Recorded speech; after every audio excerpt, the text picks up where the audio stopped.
Hello guys, तर आतापर्यंत तुम्ही भरपूर प्रकारचा गाजरचा हलवा खाल्ला असेल, पण तुम्हाला एकदम परफेक्ट आणि जसं बाहेर भेटतो, जसं प्रशांत निवास किंवा स्वीट्समध्ये तसा पाहिजे असेल तर ही परफेक्ट रेसिपी आहे.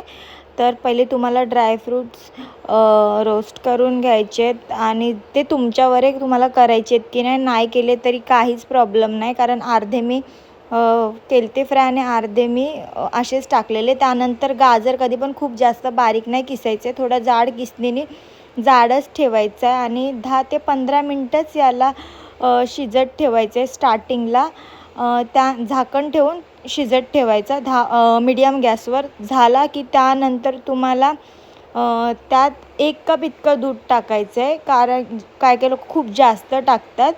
पण जर तुम्हाला परफेक्ट रेसिपी पाहिजे असेल तर ही आहे. मग 1 कप इतकं दूध टाकायचं. हे मी अंदाजे टाकले, पण 1 कपच आहे हे.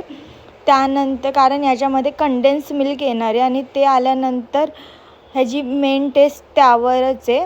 मग परत दूध टाकलं की याला परत थोडं शिजत ठेवायचे 10 मिनटं ॲटलिस्ट, की दूध थोडंसं घट्ट होईल. आणि तुम्ही बघू शकता व्हिडिओमध्ये की आता दूध थोडंसं आटत आलं आहे. मग याला ना तुम्ही थोडं आटवायचं आहे गॅस फास्ट ठेवून.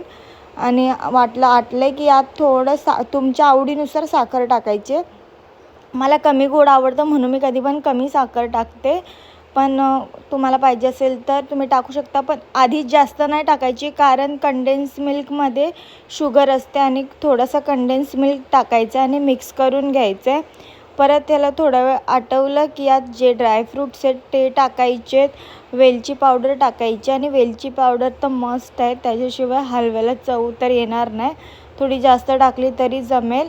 आणि त्यानंतर ते तुम्हाला फास्ट गॅसवर थोडंसं आटवून घ्यायचे. त्यानंतर मावा घेतला, त्यानंतर परत एकदा याच्यात मिक्स केल्यानंतर घी टाकायचं आहे. घी जेव्हा सेपरेट होईल तेव्हा समजायचं की हां आता रेडी आहे, एकदम परफेक्ट हा गाजरचा हलवा. आणि दुसऱ्या दिवशी खायला अजून जास्त चांगला लागतो.